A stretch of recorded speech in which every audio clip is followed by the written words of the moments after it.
This new free-to-play unit is insane, but how should you build Frieza and Cooler's hidden potential? How's it, everybody? Celtic Link here. We're back for another Dokkan battle video. In today's video, we are going over the Fizz Final Form Frieza and Final Form Cooler and deciding what might be their best hidden potential. Because honestly, for a free-to-play unit, especially one from the quest mode no less, they are actually really good and can do a whole lot if you build them appropriately. So we're going to go over what I think is the best build. As you can see on screen here, this is my current build. I haven't finished grinding all of their special equips. Y'all know how that goes. But I do have a pretty good setup here. So for my Frieza and Cooler, I decided to go critical hit with sub additionals, and then I'm going to invest my orbs into defensive equips, prioritizing the critical hit. So you're going to go ahead and we're going to go over his passive now so we can understand why I feel that that is the best potential for these guys. So let's start by taking a look at the Frieza portion of it. This is an exchange unit. So while in the Frieza form, he has Wicked Bloodline, category key 3, HP attack and defense 50%. So this basically means, by the way, that this guy is probably going to remain a TUR and not awaken into an LR, but they'll get the 77% lead when they EZA. On the super attack effect, they greatly stack attack and greatly raise defense for the turn while causing supreme damage to the enemy. So it's a 50% attack and defense raise, infinitely raising the attack. In the Frieza form, they get key 2, attack and defense 150%, and an additional 25% with each turn pass. So basically 4 turns and they're fully built up. Reduces damage received by 20% when HP is 50% or more, and an additional attack 50% with a 30% chance of performing a critical hit when HP is 80% or less. There's also an additional attack and defense 150% when performing a super tech if there's another Wicked Bloodline ally attacking in the same turn, plus an additional attack and defense 100% and reduces damage received by 20%.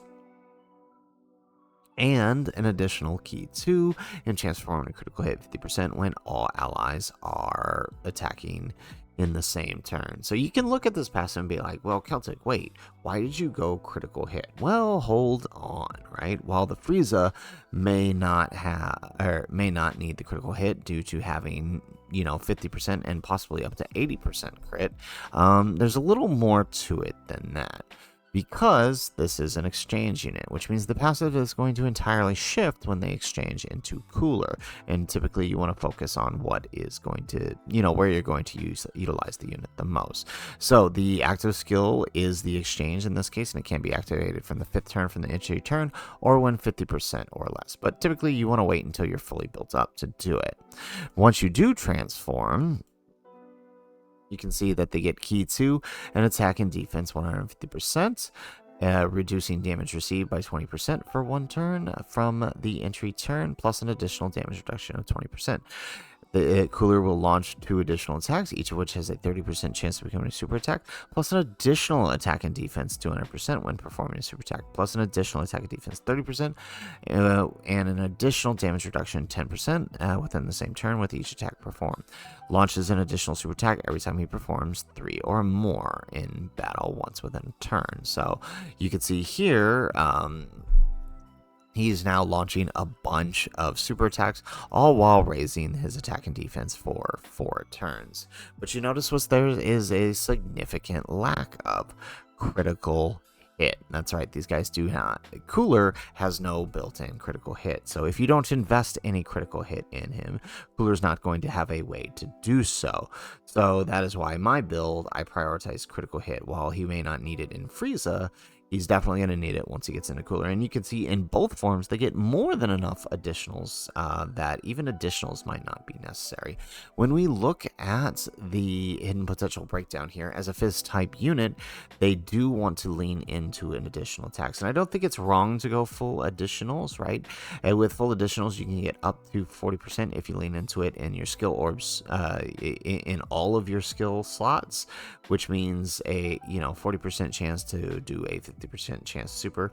You can raise that up to 50% chance if you invest your skill orbs as well. But personally, I don't think you want to give up those, because they have some really good defensive equips. So I don't necessarily know that you want to be giving up those for them. I would definitely prioritize the defensive equips with critical hit there, because as a Fizz type unit, the best they're going to get is 15, which means with the orbs is 25. That gives you a 25% chance to be doing a critical hit, which I think is probably going to be best case scenario for the Cooler. They're going to get quite a bit of attack. They're going to be plenty defensive, especially when you consider that they are getting that big buildup on the Frieza.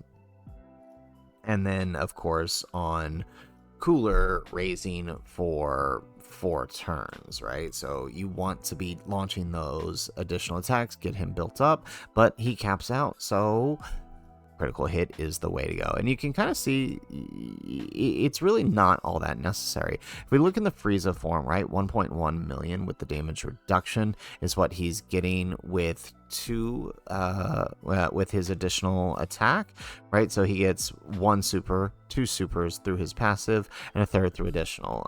So he'll be sitting all right, even if he doesn't get that 3rd super. I mean, obviously, if he doesn't take a super attack, but he's a free-to-play unit, so I wouldn't expect much there anyways. And that's just with 40% support. Note that you will probably have more support than that on any given turn with them. When you look at his defense and the Cooler form, you can see that things change drastically.